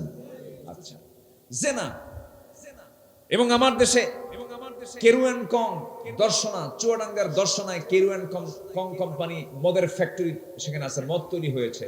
গত বছর কয়েক কোটি টাকা ইনকাম হয়েছে, রাজস্ব সেখান থেকে ইনকাম এসেছে। আমার দেশের টাকার মধ্যে ওই টাকাও ঢুকছে। আমরা খুব ভালো আছি না? আমাদের টাকার মধ্যে কিসের টাকা আছে? মদের টাকা আছে। তাহলে সম্মানিত ভাইয়েরা, এই দেশে যারা নেতৃত্ব দিয়েছেন আজ পর্যন্ত 54 বছরে, কেউ নামাজের কথা বলেননি। যারা দেশের ক্ষমতায় যারা ছিলেন, অনেক আইন পাশ করেছেন, নামাজের আইন কেউ পাশ করেনি। অনেক আইন পাশ করেছেন, যাকাতের আইন তারা পাশ করেন নাই। কিন্তু তারা কি অমুসলিম না মুসলিম? বলেন, অমুসলিম না মুসলিম? মুসলিম। আমার বন্ধুগণ, দিন শেষে কিন্তু আমাকে একাই কবরে যেতে হবে, আল্লাহর সামনে দাঁড়িয়ে জবাব দিতে হবে। দিন শেষে আমার কেউ নাই। বরঞ্চ দুনিয়াতে যদি আপনি ওই বেনামাজি নেতার নেতৃত্ব যদি মেনে দুনিয়া থেকে বিদায় নেন, চরম বিপদে পড়তে হবে। আল্লাহ রাব্বুল আলামিন বলেছেন, ইয়াউমা নাদউ কুল্লা উনাসিম বিইমামিহিম, সেই হাসরের ময়দানে আমি আল্লাহ রাব্বুল আলামিন প্রত্যেক ব্যক্তিকে তার নেতা সহ তুলব, নেতা সহ কর্মীকে ডাকা হবে। এই জন্য নেতৃত্ব মানতে গেলে আগে আনুগত্য না, আগে চিন্তা। বলেন বলেন বলেন বলেন, আগে চিন্তার পরে আনুগত্য। চিন্তা করব এই নেতা আমাকে জাহান্নাম নিয়ে যাবে না জান্নাতে নিয়ে যাবে, এই চিন্তা মাথায় নিয়ে যদি আপনি নেতৃত্ব সঠিক করতে পারেন, ওই নেতৃত্বের আনুগত্য আপনাকে জান্নাতের দরজায় পৌঁছায় দেবে। জোরে বলি সুবহানাল্লাহ। আমার বন্ধুগণ, এই জন্য আল্লাহ রাব্বুল আলামিন জাহান্নামে যাওয়ার যতগুলো কারণ বলেছেন, এখানে শুধু নয়, সূরা মারইয়ামের মধ্যে নয়, সূরা মুদ্দাসসিরে চলে যান। মা সালাকাকুম ফি সাকার ক্বালু লাম নাকু মিনাল মুসাল্লিন ওয়া লাম নাকু নুতঈমুল মিসকিন। ও জাহান্নামীরা, আজকে তোমরা সাকার নামক দোজখে কেন? জাহান্নামীরা বলবে, আমরা 3টা কাজ 4টা কাজ করে আসি নাই। নাম্বার 1 হলো আযান শুনেছি, নামাজ পড়ি নাই, মিসকিনদেরকে খাবার দেই নাই, জনগণের টাকাগুলো মেরে খেয়েছি, কাবিখার টাকাগুলো মেরে খেয়েছি, বয়স্ক ভাতা দিয়েছিল, বিধবা ভাতা দিয়েছিল, সরকার, বিগত সরকার ভালো প্রশংসার দাবি রাখে, এগুলো কাজ, ভালো কাজ, বিধবা ভাতা, বয়স্ক ভাতা। কিন্তু বিধবার ভাতার তালিকায়, বিধবার তালিকায় হলো চেয়ারম্যানের বউ 1 নাম্বার। কার বউ? চেয়ারম্যান তাজা থাকলে বউ বিধবা হয়? কি কথা কি বুঝতেছেন আমার? এরকম রেকর্ড আছে না নাই বলেন তো? আছে না নাই? আমার বন্ধুগণ, আমার ভাইরা, আল্লাহ রাব্বুল আলামিন বলেছেন জাহান্নামে যাওয়ার 1 নাম্বার কারণ হলো আমার হক নষ্ট করলে জাহান্নামে যাওয়া। নাম্বার 2 হলো বান্দার হক নষ্ট করলে জাহান্নামে যাওয়া। আবার এই সূরার মধ্যে, আয়াতের মধ্যে, সূরা মারিয়ামের আয়াতের মধ্যে আল্লাহ রাব্বুল আলামিন বলছেন জাহান্নামে যাওয়ার এক নাম্বার কারণ হলো ফাখালাফা মিন বা'দিহিম খালফুন আদাউস সালাহ ওয়াত্তাবাউশ শাহাওয়াতি ফাসাউফা ইয়ালকাউনা গায়্যা। এই দুনিয়ার জিন্দেগিতে যারা এক নম্বরে যারা নামাজকে নষ্ট করবে, নামাজ যারা বাদ দেবে, নামাজ যারা কাজা করবে, যারা নামাজ যারা নষ্ট করবে, তাদেরকে আমি আল্লাহ রাব্বুল আলামিন জাহান্নামের গর্তের মধ্যে ফেলে দেব। আল্লাহ সবচেয়ে বেশি রাগ করেন যখন বান্দা আযান শোনার পরেও নামাজে যায় না। সবচেয়ে বেশি রাগ করেন কে? আসতে বলবেন না কে? এই দেশে মাত্র 5% লোক নামাজ পড়ে। কয় পার্সেন্ট? 5% লোক নামাজের, বাকি 95% লোক নামাজই পড়ে না। নামাজের কোনো খবরই নাই, কোরআনটাও সহি করে পড়তে পারে না। হয়তো বরিশালে এসে পার্সেন্টেজ একটু ভিন্ন হবে, নোয়াখালী বরিশাল আলেম ওলামা বেশি। গড়ে এভারেজ যদি করে দেখেন গোটা দেশে 18 কোটি থেকে 20 কোটি মানুষ মুসলমান আছে, এর মধ্যে মাত্র 40 থেকে 50 লক্ষ মুসলমান শুধু কোরআনটা সহি করে পড়তে পারে, আর বাকি সিংহভাগ মানুষ কোরআনটা সহি করেই পড়তে পারে না। অথচ 54 বছর এই দেশে শিক্ষা মন্ত্রণালয় ছিল কি ছিল না? এখনো আছে না নাই? এরকম কসু করছে, কি কাজটা করেছে? জাতিকে জাহান্নাম থেকে বাঁচানোর জন্য যে সূরা ফাতিহা সহি না হলে পরে নামাজ হবে না, নামাজের মধ্যে সহি তেলাওয়াত না হলে নামাজ সহি হবে না, সেই কাজটাই করতে পারে না। শিক্ষার দায়িত্ব পালন করলো কারা? এই ডিপার্টমেন্ট গুলো চালালো কারা? অতএব আমি আপনাদেরকে একটা কথা বলতে চাই, একটু এক লাইনে কথাটা শিখে নেবেন, বুঝে নেবেন। দিনের পরিপূর্ণ অনুসরণ সেই সময় হবে যে সময় একটা রাষ্ট্রের রাষ্ট্রীয় পর্যায়ে যখন দিনটা কায়েম হয়ে যাবে। ঠিক কিনা বলেন? মাথা ঠিক থাকলে সব ঠিক হয়ে যাবে, মাথা যদি পচা হয় সব পচা হয়ে যাবে। আমার বন্ধুগণ, তাহলে নামাজ ভিত্তিক ব্যক্তি জীবন গড়ে তুলতে হবে, সমাজ জীবন গড়ে তুলতে হবে, রাষ্ট্রীয় জীবন গড়ে তুলতে হবে। নামাজ কেন্দ্রিক পরিবেশ গড়ে তুললে পরে আল্লাহ রাব্বুল আলামিন ওই বান্দার জন্য জান্নাত রেখে দিয়েছেন। নাম্বার 2 হলো ওয়াত্তাবাউশ শাহাওয়াত ফাসাউফা ইয়ালকাউনা গায়্যা। মন যা চায় সে ব্যক্তি যে ব্যক্তি মন যা চায় তাই করে, মন চায় মানুষকে ঠকাই, মন চায় ওজনে কম দেই, মন চাই জেনার দিকে যাই, মন চাই সুদের কারবার করি, মন যা চায় তাই করে যে বান্দা, সেই বান্দাকে আল্লাহ রাব্বুল আলামিন জাহান্নামের গাই নামক গর্তের মধ্যে ঢুকায় দিবেন। বোনকে সম্পত্তি দেয় না এমন ভাই বুঝি বরিশাল নাই? বোনকে সম্পত্তি দেয় না, মন চায় না, দেয় না। কিন্তু আল্লাহ কি সম্পত্তি দিতে মানা করেছেন? সম্পত্তি দেওয়াকে অপরিহার্য করেছেন। দেওয়াটাই কি ফরজ না সুন্নত না নফল? বোনকে সম্পত্তি বুঝা দিতে হবে, বাবার সম্পত্তি। ছেলে ভাই 2 বিঘা পাবে, মেয়ে কয় বিঘা পাবে? আসতে কয় না, আপনারা দেন না?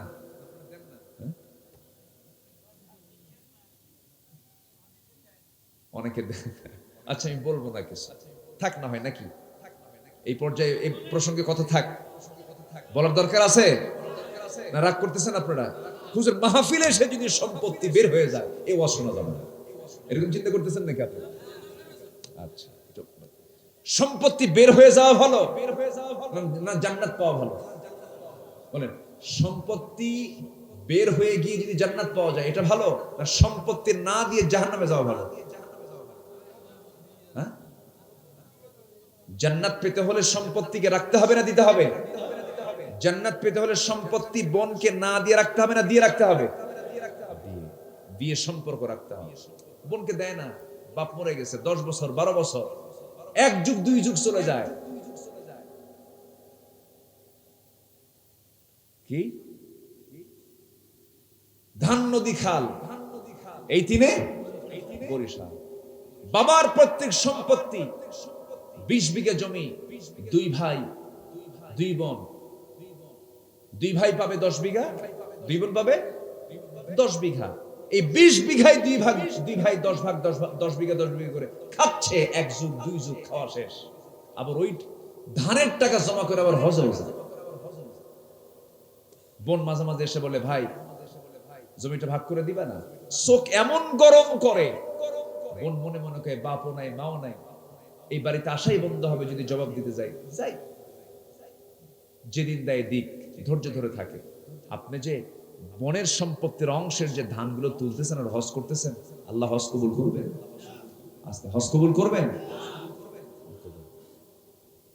বরঞ্চ কি করে, ওই সম্পত্তিগুলো ফাঁকি দেওয়ার জন্য মাঝে মাঝে বনদেরকে বিভিন্ন ভাবে কৌশলে বিভিন্ন ভাবে তাদেরকে, তোমার তো বিয়ে হয়ে গেছে, তোমার অবস্থা ভালো, স্বামীর অবস্থা ভালো, আমরা কষ্টে আছি, বোন রাগ কইরো না, তোমার জন্য এবার হজ থেকে আমি পেটা 3 ভরি স্বর্ণের চেন নিয়ে আসছি, এটা তোমার গলায় দিয়ে দিলাম। 1 কোটি টাকার সম্পদ পাবে, 3 ভরি স্বর্ণের চেন গলার মধ্যে ঢুকায় দিল।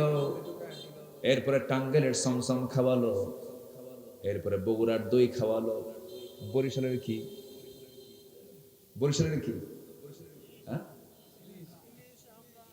ইলিশ আমরা, যাই হোক সবগুলো এক জায়গায় করে, সব খাবারগুলো এক জায়গায় করে দাওয়াত দিয়ে পিঠা পার্বণে খাওয়া দিয়ে বোনকে পাশে বসায় রেখে মাথায় হাত দিয়ে বলে, বোন একটা কথা বলি কি, একটা কথা বলবো, বলো বাবা, বলো ভাই কি বলবা, অংশ নিলে কিন্তু ধ্বংস হয়। দেখছেন কি ফতুয়া দিল, অংশ নিলে কি হয়, ধ্বংস হয়। কি একটা পেঁচ লাগায় দিল, পেঁচ লাগায় দিয়া শয়তান থেকে জ্ঞান প্রাপ্ত হয়ে এই বাতিল কথাগুলো বলে বোনকে ঠকায়া যে ভাই জান্নাত পাওয়ার আশা করবে। আল্লাহ রাব্বুল আলামিন বলছেন, আমার আয়াতকে যারা অস্বীকার করবে, আমার আয়াতের বিপরীত যারা চলবে, আল্লাহ রাব্বুল আলামিন বলেন ওই সমস্ত বান্দাগুলো কখনো জাহান্নাম পাবে না। যেমন করে উটের ছিদ্র পথে, একটা সুঁইয়ের ছিদ্র পথে উট প্রবেশ যেমন অসম্ভব, তাদের জন্য জান্নাত পাওয়া তেমনই অসম্ভব। যারা আমার আয়াতকে যারা স্বীকার করবে, আমার আয়াতের যারা বাস্তবায়ন করবে না, বিরোধিতা যারা করবে, আমি আল্লাহ রাব্বুল আলামিন তাদেরকে কখনো জান্নাত দেব না। কার কথা? তিলকা হুদুদুল্লাহ, এটা আমার সীমা, এটা আমার কি সীমা। এই আয়াতের শেষে আল্লাহ পাক তিলকা হুদুদুল্লাহ বলেছেন, এটা আমার সীমা, এই সীমা অতিক্রম করা মাত্রই সে কোথায় চলে যাবে?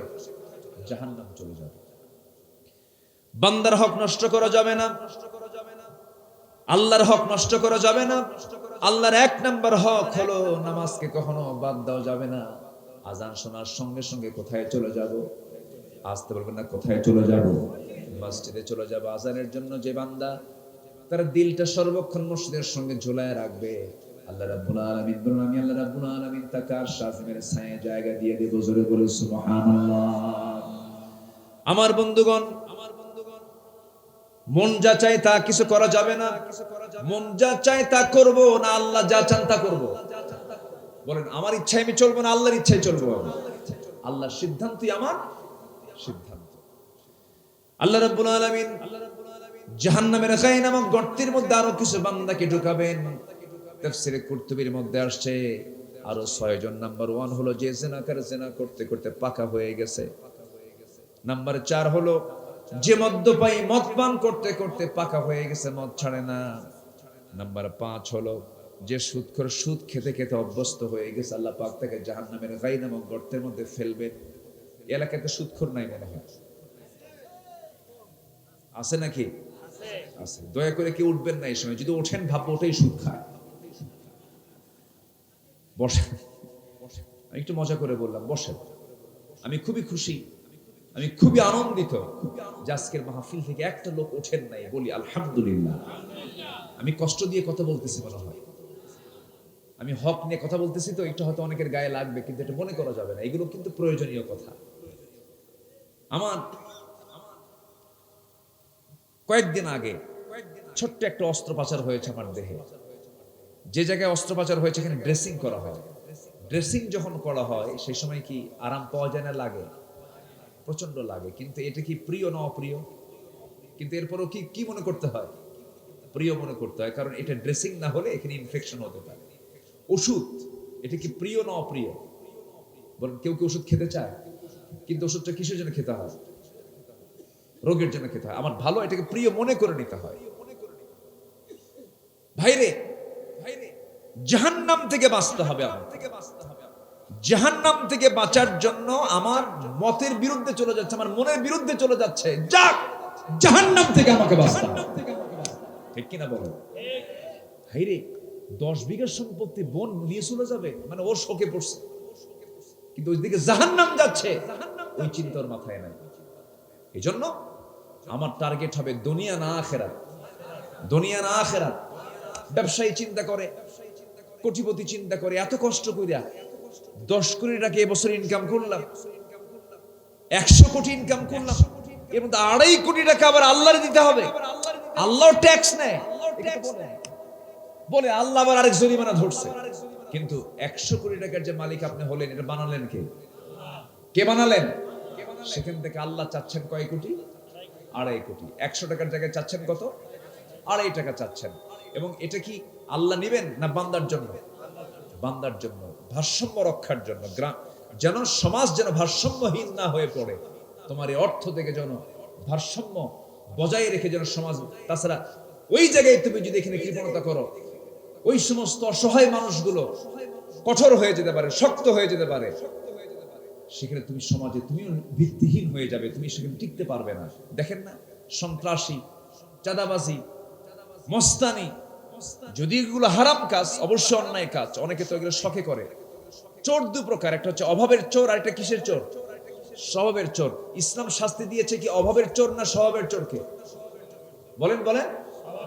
স্বভাবের চোরকে শাস্তি দিয়েছে, অভাবের চোরকে ইসলাম শাস্তি দেয় না। এই জন্য যাকাতকে আল্লাহ পাক ফরজ করে দিয়েছেন, এটাকে আদায় করতে হবে। সুন্নত মনে করে, নফল মনে করে, না ফরজ মনে করে? ফরজ মনে করে। জাহান্নাম থেকে বাঁচতে হবে। আল্লাহ রাব্বুল আলামিন বলেন 7 শ্রেণীকে আমি আল্লাহ রাব্বুল আলামিন জাহান্নামের গর্তের মধ্যে ঢুকাবো। এর মধ্যে আমি কয়েকটা বলেছি, ডিরেক্ট আয়াতের মধ্যে আসছে, কুরতুবীর মধ্যে আরো কয়েক শ্রেণীর কথা আসছে। জেনাকার, মদ্যপায়ী, সুদখোর, আরেকটা হলো যে সন্তান তার মাতা পিতার সঙ্গে খারাপ আচরণ করবে, উকুকুল ওয়ালিদাইন। এই সমস্ত বান্দা কোনোদিন জান্নাত পাবে না, জাহান্নামের গাই নামক গর্তের মধ্যে সে ঢুকবে। অবাধ্য সন্তানের জন্য জান্নাত না জাহান্নাম? জাহান্নাম বরাদ্দ হয়ে যাবে। আমার বন্ধুগণ, আজকের সমাজে সন্তানগুলো শিক্ষা পাচ্ছে, সন্তানগুলো ডাক্তার হচ্ছে, ইঞ্জিনিয়ার হচ্ছে। ভাইজান, গাজীপুরে নিজের চোখে দেখেছি, গাজীপুরে কিছু বৃদ্ধাশ্রম গড়ে উঠেছে। সেই বৃদ্ধাশ্রমে আমি নিজের চোখে দেখা অনেক এডুকেটেড পারসন, শিক্ষিত মানুষ, বড় বড় কর্মকর্তা ছিলেন, বড় বড় তারা শিক্ষিত ছিলেন, চাকরি করেছেন। অবসর জীবনে এসে বাড়িতে থাকার জায়গা নাই, তাকে বৃদ্ধাশ্রমে রেখে গেছে। সন্তানগুলো তারা বড় বড় officer, doctor, engineer, Gulshan, Baridhara, এই সমস্ত এলাকায় তাদের বসবাস। আমি একজন বৃদ্ধ চাচাকে নিজেই সুন্দর করে সালাম দিয়ে পাশে বসে, আমি তার পাশে বসে কথা বলা শুরু করলাম। লক্ষ্য করে দেখি তার চোখের কোনা বেয়ে টপ টপ করে পানি পড়ছে। বললাম, চাচা আপনি কাঁদেন কেন? বলতেছে, সন্তানগুলোকে শিক্ষিত বানাইছি, কিন্তু আমাদেরকে দেখার সময় পায় না। আমি তাকে বললাম, চাচা মন খারাপ করবেন না, একটা কথা বলি কি, আপনার সন্তানকে আপনি শিক্ষা যে দিয়েছেন, কোরআন কি শিখাইছেন নাকি না? দিন শিখাইছেন নাকি না? দিন শিখাই নাই। আল্লাহর নামের কসম করে বলি, আমি পৃথিবীর কোন বৃদ্ধাশ্রমে আপনি এমন খুঁজে পাবেন না কোন আলেমের বাবা সেখানে আছেন, কোন হাফেজের বাবা সেখানে আছেন। আল্লাহর কসম করে আমি বলবো, কারণ কোন আলেম, কোন হাফেজ তার বাপকে কখনো বৃদ্ধাশ্রমে রেখে আসতে পারে না, কারণ সে তার শিক্ষার মধ্যে বাপ মার খেদমতের কথা শিখে নিয়েছে। কি ঠিক কিনা বলেন? এই জন্য সঠিক শিক্ষার প্রয়োজন আছে না নাই? এই যে সমাজের যে অবক্ষয়, সম্মান, শ্রদ্ধা, স্নেহ, ভালোবাসা, মায়া, মমতা, নেশা, বদনেশা, জেনা, ব্যভিচার, এগুলো বেড়ে যাওয়ার মূল কারণ হলো সমাজের শিক্ষা ঠিকই আছে, কিন্তু সেই শিক্ষার সাথে শুধু অভাব হলো নৈতিক শিক্ষা। কিসের শিক্ষা বলেন? সেই শিক্ষাটার নাম কি বলেন? কিসের শিক্ষা বলেন? কোরআনের শিক্ষা আমরা শিখবো। জোরে বলি ইনশাআল্লাহ, আরো জোরে বলি ইনশাআল্লাহ। আরেকটা হলো যে মিথ্যা সাক্ষী দেবে, আল্লাহ রাব্বুল আলামিন তাকে খাইন এবং গর্তের মধ্যে ঢুকাবেন। সর্বশেষ হলো যে নারী অপর সন্তানকে স্বামীর সন্তান বলে চালায় দেয়, এমন পরিবার কিন্তু এখনো আছে দুনিয়াতে। অন্যের সঙ্গে জেনা করেছে, স্বামীর সন্তান বলে চালায় দিয়েছে, এমন জাতীয় নারী জাহান্নামের গর্তের মধ্যে ঢুকবে। এই সমস্ত অপকর্মের কথাগুলো আল্লাহ পাক এই জন্য বলছেন, বান্দা এই সমস্ত অপকর্ম থেকে তুমি নিজেকে দূরে রাখো। এরপর আল্লাহ রাব্বুল আলামিন সূরা মারইয়ামের 60 নম্বর আয়াতে বলছেন, ইল্লা, কি বলছেন? ইল্লা মানে হলো ব্যতীত। এই সমস্ত লোক তো জাহান্নামে যাবে, তবে ওই সমস্ত লোক ছাড়া। কারা? যাদের মধ্যে 3টা আমল থাকবে। কয়টা আমল থাকবে বলো? 3টা আমল থাকবে। শুনবেন, আগ্রহ আছে এখনো? আমরা কিন্তু প্রায় 12টা বেজে গেছে। আমি কি আলোচনা চালাবো? হ্যাঁ, কারো কোনো সমস্যা নাই?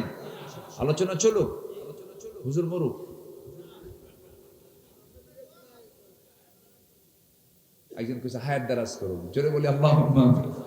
শুধু আমার না, আল্লাহ তুমি সবার হায়াতকে লম্বা করে দেন, জোরে বলি আমিন। দীর্ঘ জীবন, জিকিরের জীবন, এটা বরকতের জীবন, বলে জোরে বলি সুবহানাল্লাহ। আমাদের বাপ আদম আলাইহিস সালাম বেঁচে ছিলেন কত বছর? বলেন কত বছর? 1000 বছর। বাপের হায়াত দেখছেন? বাপের হায়াতটা কত লম্বা ছিল। আমরা কি কম হায়াতের বাপ পাইছি না বেশি হায়াতের বাপ পাইছি? বেশি হায়াতের বাপ পাইছি। কিন্তু আমরা নবী পাইছি বেশি হায়াত না কম হায়াত? বলেন বলেন। কম। 63 বছর 9 ঘন্টা মুহাম্মদ সাল্লাল্লাহু আলাইহি ওয়াসাল্লাম। হায়াত যে বেশি লম্বা হতে হবে তা না। সাআদ বিন মুআজ রাদিয়াল্লাহু তাআলা আনহু, তিনি ইসলাম পেয়েছেন 5 বছর। কয় বছর? 5 বছর। ইসলাম কবুল করছেন 30 বছরে। কয় বছরে? 30 বছর। 30 বছরে ইসলাম কবুল করলেন। তিনি আনসার সাহাবী ছিলেন। তিনি বদরে অংশগ্রহণ করলেন, উহুদে অংশগ্রহণ করলেন। বদরও গেছেন, উহুদও গেছেন। গাজী হয়ে যুদ্ধের ময়দান থেকে ফিরে এসেছেন। খন্দকের যুদ্ধে পরীকে খনন করতে গিয়ে, যুদ্ধ চালাতে গিয়ে তিনি আক্রমণের শিকার হলেন। তার দেহে বর্ষা নিক্ষেপ করা হলো, চরম রক্তাক্ত হয়ে পড়লেন। ওই যে রক্তক্ষরণ শুরু হয়ে গেছে, থামলো না, রক্ত পড়া বন্ধ হলো না। দুনিয়া থেকে বিদায় নিলেন। সাদ বিন মুআজের মৃত্যুতে নবীর কাছে যখন সংবাদ চলে গেছে, আমার নবীজি ইন্না লিল্লাহ বলে বলছেন, ইহতাজ্জাতিল আরশ। তোমরা কি জানো সাদের মৃত্যুতে আরশ আজিম কেঁপে উঠেছে? জোরে কোন সুবহানাল্লাহ। কয় বছর? বলেন কয় বছর পাইছেন?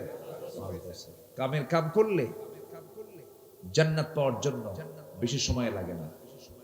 70 বছর বয়স হয়, চামড়া গুলো কুচকে গেছে, তাও চামড়া টেনে টেনে শেভ করে বলে এখনো বয়স আছে না আমার। এরকম কিছু ছেঁচড়া বুড়া আছে না নাই? বলো, ছেঁচড়া বোঝেন তো নাকি? এলাকায় বলে তো নাকি? এরকম ছেঁচড়া বুড়া আছে না নাই? এগুলো করা যাবে না। আমরা আখিরাতের প্রিপারেশন নেব। জোরে বলি ইনশাআল্লাহ, জোরে বলি ইনশাআল্লাহ। আল্লাহ বলছেন ইল্লা, এক্সেপ্ট, ব্যতীত ওই সমস্ত লোক ছাড়া যারা, এক নাম্বার হলো যারা তওবা করবে। যারা কি করবে? তওবা। আমরা তওবা করব কার কাছে? ভুল করছি মাফ চাবো কার কাছে? আল্লাহর কাছে। শোনেন, বাবার 4টা ছেলে, একটা ছেলে খুব দুষ্ট, কোন বাড়ির কোন এলাকার কোন গাছের ফল রাখে না। আছে না এরকম দুষ্ট? আছে না? আছে। খুব দুষ্ট ছেলে, বাপ ভালো, মাও ভালো, ছেলে খুব দুষ্ট হয়েছে, বাকি 3টা ভালো। কিন্তু ওই বাপ মার নজর 3টার দিকে বেশি না বচ্চার দিকে বেশি? কোনটার দিকে বেশি? যেটা দুষ্ট ওটার দিকে নজর বেশি। আর দোয়া করে সবচেয়ে বেশি কার জন্য? ওইটার জন্য, দুষ্টটার জন্য দোয়া করে, আল্লাহ আমার সন্তানটা ভালো বানায়। দোয়া করেন এরকম করে? দোয়া। বাপ মা যেমন একাধিক সন্তানের মধ্যে যেটা সবচেয়ে বেশি দুষ্ট, তার জন্য পেরেশান থাকেন, বারবার দোয়া করতে থাকেন, আল্লাহ আমার সন্তানটাকে ভালো করে দাও। ঠিক তেমনি এই দুনিয়ায় আল্লাহর যে বান্দাগুলো আছে, এই বান্দাগুলোর মধ্যে যে বান্দা সবচেয়ে বেশি দুষ্ট, আল্লাহ অপেক্ষায় থাকেন ওই বান্দাটা কখন তওবা করে আমার দিকে ফিরে আসে। আল্লাহ বলছেন ইল্লা মান তাবা, যে বান্দা তওবা করবে আমার দিকে ফিরে আসবে, আমি তাকে মাফ করব। যেরকম সুবহানাল্লাহ। তওবা মানে হলো যে পথে ভুল ছিল সেই পথটাকে ছেড়ে দিয়ে সুপথে চলে আসা। সুদের পথ ছিল, সুদ ছেড়ে দিলাম। জেনার পথ ছিল, জেনা ছেড়ে দিলাম। চুরির পথ ছিল, চুরি ছেড়ে দিলাম। ওজনে কম দিতাম, ওজনে এখন থেকে আর কম দেব না। এরপরে সুদ খেতাম, আর জীবনে সুদ খাবো না। জেনা করতাম, জেনা করব না। হালালকে হারাম বানাতাম, হারাম আর করব না। অন্যায়কে ন্যায় করে চার এগুলো করবো না। মিথ্যা সাক্ষী দিয়ে চার এগুলো করবো না। সব বাদ দিয়ে যখন কোনো বান্দা নামাজ বাদ দিয়ে চার জীবনে নামাজ বাদ দেব না, এরকম করে যে বান্দা একটু তওবা করে ফিরে আসবে, আল্লাহ রাব্বুল আলামিন বলছেন আমি তাকে স্থায়ী জান্নাত দিয়ে দেব। জোরে কোন সুবহানাল্লাহ।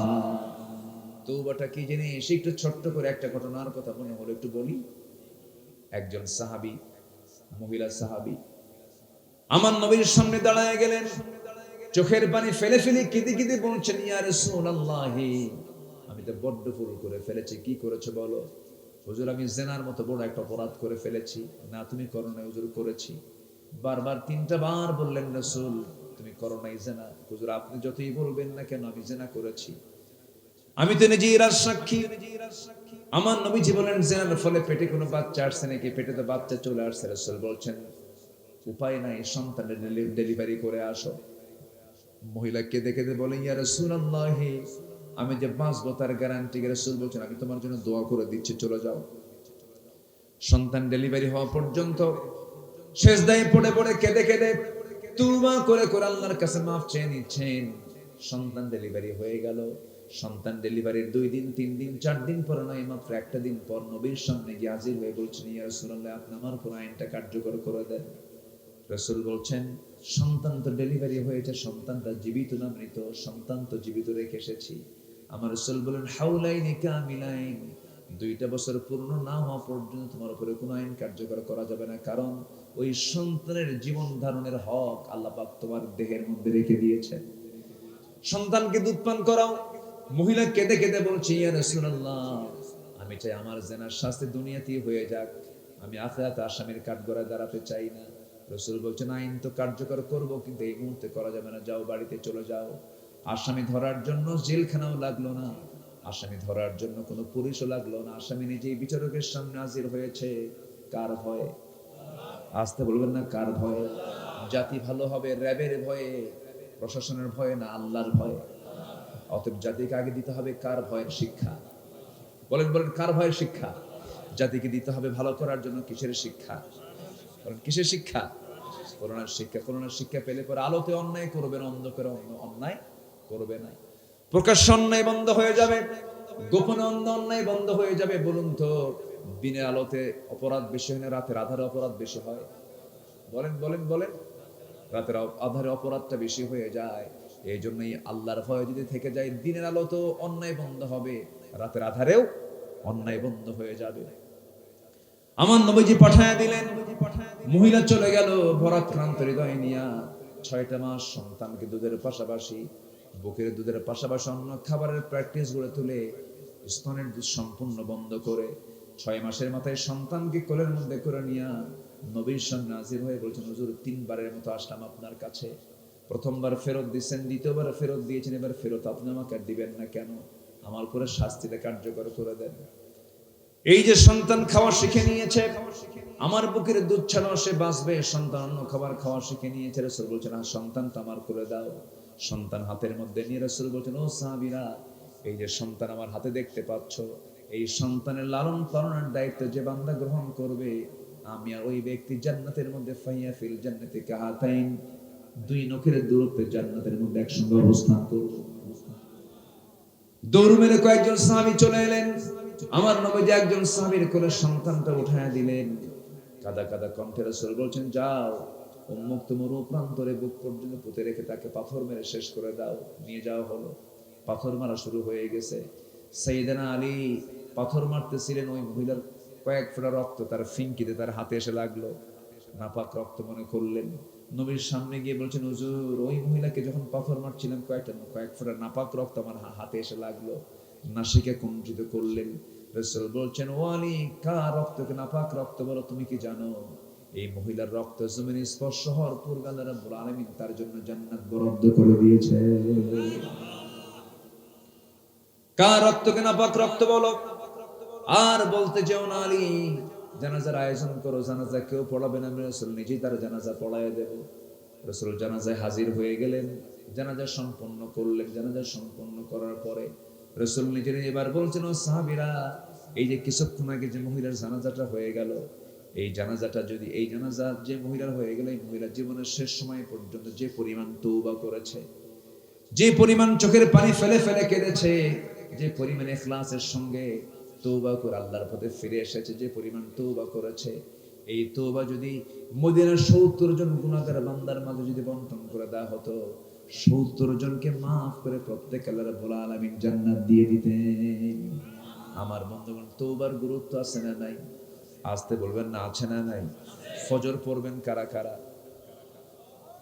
জোরে বলি ইয়া আল্লাহ, আর জোরে বলি ইয়া আল্লাহ।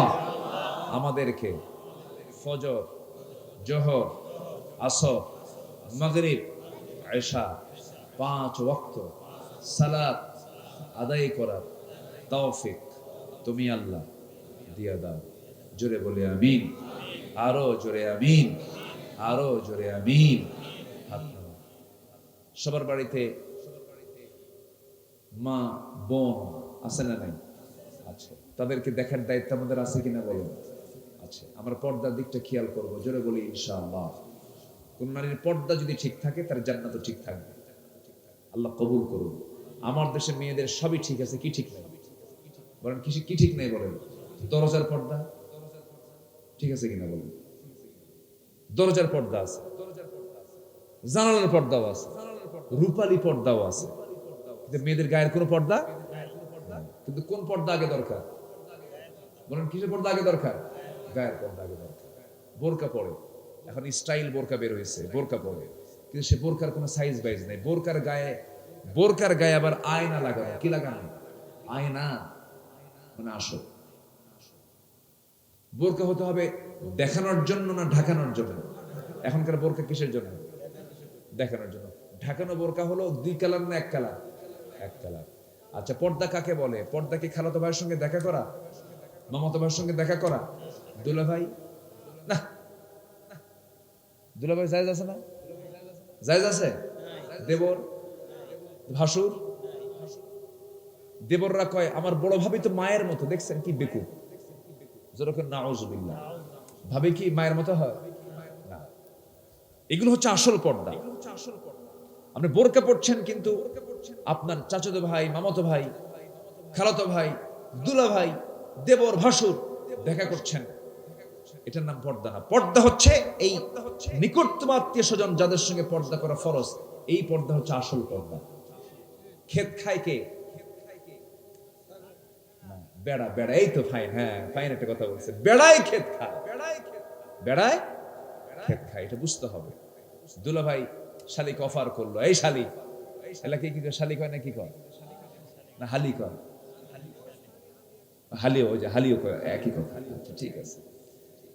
শালিকে ধমক মেরে বলে হুন্ডায় ওঠ। হুন্ডায় চড়তে চায় না, জোর করে হুন্ডায় তোলে দুলাভাই। শালি মনে মনে চিন্তা করে, দুলাভাই মানুষ, কত না শুনলে কেমন হয়, গায়ে লাগলো আবার কেমন হয়। একটু দূরে দূরে বসে, মাঝখানে গ্যাপ রাখে যেন গায়ের সঙ্গে গা না টাচ করে। কিন্তু দুলাভাইয়ের সামনে যে এমন ব্রেক মারে, এক ব্রেকে গ্যাপ পূরণ। তাহলে বলেন, এই গ্যাপ পূরণ করার কোনো চান্স দেওয়া যাবে? আস্তে চান্স দেওয়া যাবে? এই ক্ষেত্রে প্রত্যেক বন্ধুদের সতর্ক থাকার দরকার আছে না নাই?